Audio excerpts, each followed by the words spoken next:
Assalamualaikum warahmatullahi wabarakatuh. Nama saya Andra Dwi Ardianti dengan NIM T 2017-8064 dari kelas Biologi 2 2017. Baik, video kali ini dibuat untuk memenuhi tugas UAS dalam mata kuliah Entrepreneur. Baik, di sini saya akan membahas terkait mutu. Di sini kita akan membahas terkait mutu. Pengertian tentang mutu dapat berbeda makna bagi setiap orang karena mutu memiliki banyak kriteria dan sangat tergantung pada konteksnya. Di sini definisi menurut Philip 2008, mutu produk adalah kemampuan suatu produk untuk melaksanakan fungsinya, meliputi daya tahan, keandalan, ketepatan, kemudahan operasi, dan perbaikan serta atribut bernilai lainnya. Dan apabila pelanggan merasa puas, maka dia akan menunjukkan besarnya kemungkinan untuk kembali membeli produk yang sama. Kemudian ada definisi menurut Ria di 2015, mutu adalah gabungan sifat-sifat produk atau jasa pelayanan dari pemasaran, engineering, manufaktur, dan pemeliharaan di mana produk dan jasa pelayanan dalam penggunaannya akan bertemu dengan harapan pelanggan.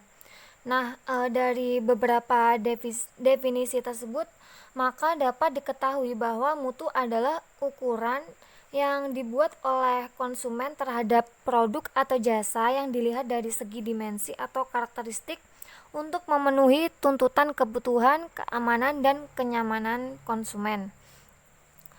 Baik, selanjutnya ada indikator mutu. Nah, di sini menurut David Garvin 1988 dalam Lindawati 2005, dimensi utama yang biasanya digunakan untuk mengukur kualitas suatu produk yaitu yang pertama ada performance atau kinerja. Yaitu performance ini berkaitan dengan aspek fungsional suatu barang dan merupakan karakteristik utama yang dipertimbangkan pelanggan dalam membeli barang tersebut. Selanjutnya yang kedua ada fitur, ciri atau keistimewaan tambahan. Nah, aspek informasi yang berguna untuk menambah fungsi dasar berkaitan dengan pilihan-pilihan produk dan pengembangannya. Yang ketiga ada reliability atau kehandalan, yaitu berkaitan dengan kemungkinan suatu barang berhasil menjalankan fungsinya setiap kali digunakan dalam periode waktu tertentu dan dalam kondisi tertentu pula. Yang keempat ada conformance atau kesesuaian, yaitu tingkat kesesuaian produk dengan standar yang telah ditetapkan sebelumnya itu sesuai dengan keinginan pelanggan. Yang kelima ada durability atau daya tahan. Di sini suatu refleksi umur ekonomis berupa ukuran daya tahan atau masa pakai barangnya. Yang keenam ada serviceability, karakteristik yang berkaitan dengan kecepatan, kompetensi, kemudahan, dan akurasi dalam memberikan layanan untuk perbaikan barang. Dan yang ketujuh ada estetik atau estetika, yaitu merupakan karakteristik yang bersifat subjektif mengenai nilai-nilai estetika yang berkaitan dengan pertimbangan pribadi dan refleksi dari preferensi individual. Yang selanjutnya, yang terakhir ada perceived quality atau kualitas yang dipersiapkan. Nah, di sini konsumen itu dinyatakan tidak selalu memiliki informasi yang lengkap mengenai atribut-atribut produk. Akan tetapi biasanya di sini konsumen memiliki informasi tentang produk secara tidak langsung. Kemudian lanjut pada harapan pelanggan. Nah, pada dasarnya faktor-faktor yang menentukan harapan pelanggan adalah kebutuhan pribadi, pengalaman masa lampau, rekomendasi dari mulut ke mulut, dan dapat juga dari iklan. Nah, di sini seorang ahli dalam bidang ini yaitu Zedham tahun 2009 melakukan sebuah penelitian khusus dalam sektor jasa dan menemukan bahwa harapan pelanggan terhadap kualitas suatu jasa terbentuk oleh beberapa faktor, yaitu sebagai berikut. Yang pertama ada enduring service intensives. Nah, faktor ini merupakan faktor yang memiliki sifat stabil serta mendorong pelanggan untuk meningkatkan sensitivitasnya terhadap suatu jasa. Di sini pelanggan akan berharap bahwa dirinya pantas untuk dilayani dengan baik jika pelanggan yang lain juga dilayani dengan baik oleh pemberi jasa yang bersangkutan.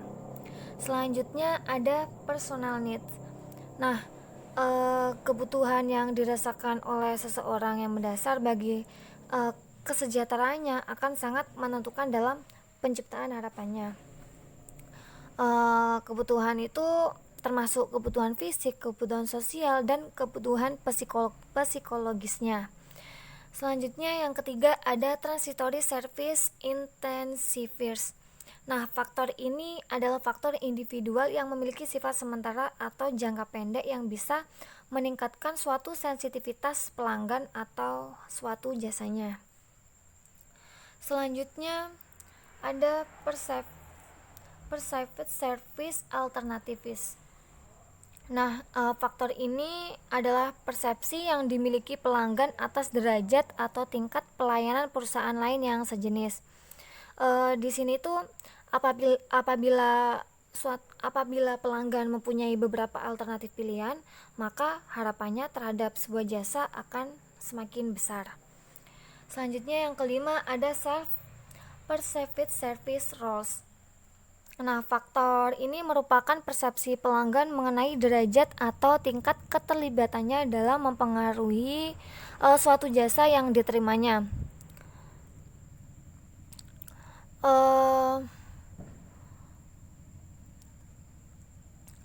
Di sini ya, apabila pelanggan terlibat dalam proses pemberian jasa, lalu jasa yang terjadi ternyata tidak terlalu baik, maka pelanggan itu tidak memberikan kesalahan sepenuhnya pada pemberi jasa. Oleh sebab itu, persepsi mengenai derajat keterlibatannya tersebut akan mempengaruhi tingkat jasa atau pelayanan yang bersedia ia terima. Selanjutnya ada yang keenam ada situational factor. Nah, dalam faktor ini terdiri segala kemungkinan yang dapat mempengaruhi kinerja jasa dan berada di luar kendali penyedia jasa itu sendiri. Misalnya ya, di awal bulan itu umumnya sebuah bank kan ramai dipenuhi oleh nasabahnya. Nah, hal ini akan membuat seorang nasabah menjadi lebih lama menunggu. Dan oleh karena itu kan sementara waktu, maka nasabah tersebut akan menurunkan tingkat minimal pelayanan yang bersedia ia terima karena suatu keadaan tersebut bukanlah merupakan kesalahan dari penyedia jasa. Selanjutnya yang ketujuh ada explicit service promises. Nah, faktor ini ialah pernyataan oleh perusahaan mengenai jasanya kepada pelanggan. Pernyataan tersebut itu bisa berupa perjanjian, iklan, ataupun komunikasi dengan karyawan perusahaan tersebut. Selanjutnya yang kedelapan ada implicit service promise. Nah, faktor ini menyangkut petunjuk yang berhubungan dengan jasa, yang memberikan kesimpulan bagi pelanggan mengenai jasa yang akan diberikan dan yang seharusnya. Petunjuk ini bisa merupakan memberikan suatu gambaran jasa, mencakup biaya untuk mendapatkannya serta alat-alat pendukung jasanya. Yang kesembilan ada word of mouth atau rekomendasi dari orang lain. Nah, faktor ini adalah pernyataan yang disampaikan oleh orang lain selain perusahaan kepada pelanggan. Word of mouth ini biasanya akan cepat diterima oleh pelanggan karena yang menyampaikannya itu merupakan mereka yang menurutnya dapat dipercaya, seperti rekan temannya, keluarga, serta publikasi dari suatu media massa. Yang ke-10, yang terakhir ada past experience. Nah, faktor ini mencakup hal-hal yang sudah dipelajari atau diketahui oleh pelanggan dari yang pernah diterimanya di masa lalu. Di sini berbagai harapan pelanggan ini dari waktu ke waktu selalu berkembang seiring dengan banyaknya informasi yang telah diterima pelanggan, dan juga semakin bertambahnya pengalaman pelanggan. Nah, di sini ya, pada akhirnya semua ini akan berpengaruh pada tingkat kepuasan yang dirasakan oleh pelanggan. Selanjutnya ada peningkatan mutu. Berikut beberapa cara untuk meningkatkan kualitas produk yang dihasilkan apapun jenis bisnisnya. Yang poin pertama ada dengarkan kata pengguna atau konsumen. Nah, di sini itu mencoba meminta para pelanggan untuk menceritakan pengalaman mereka setelah menggunakan suatu produk atau misalkan produk kita. Nah, di sini menanyakan masalah apa yang mereka alami dan apa yang bisa kita lakukan untuk membantu mereka. Kemudian masalah tersebut dicatat dan segera dimasukkan dalam daftar hal yang harus segera diselesaikan. Yang poin kedua, ada fokus pada proses bukan pada orang. Nah, maksudnya di sini itu setiap orang yang terlibat dalam proses pembuatan produk ingin melakukan hal yang terbaik dalam pekerjaan mereka kan.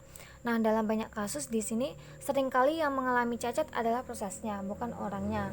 Maka itu segera perbaiki kecacatan dimulai dari mengecek sistem lalu kurangi atau menambahi beberapa langkah dalam proses suatu produksinya. Selanjutnya ada di poin C, adakan rapat yang efektif. Nah, seringkali kan rapat itu berjalan lama dan membosankan. Jadi untuk itu seharusnya menghindari atau mengadakan rapat yang terlalu sering. Nah, solusinya adalah mengadakan rapat mingguan yang di dalamnya itu membahas isu-isu yang berkaitan dengan peningkatan kualitas produksi. Selanjutnya yang terakhir ada di poin D, buat peta masalah. Nah, biasanya ada masalah yang jarang timbul dan ada juga yang sering timbul.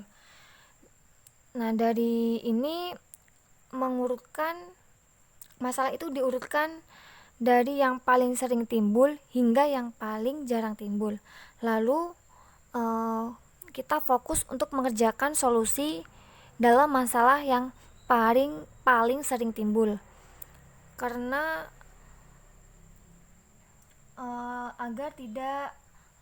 agar tidak menghabiskan waktu untuk mengerjakan solusi untuk masalah yang jarang kita hadapi. Sekian dari saya, terima kasih untuk waktunya.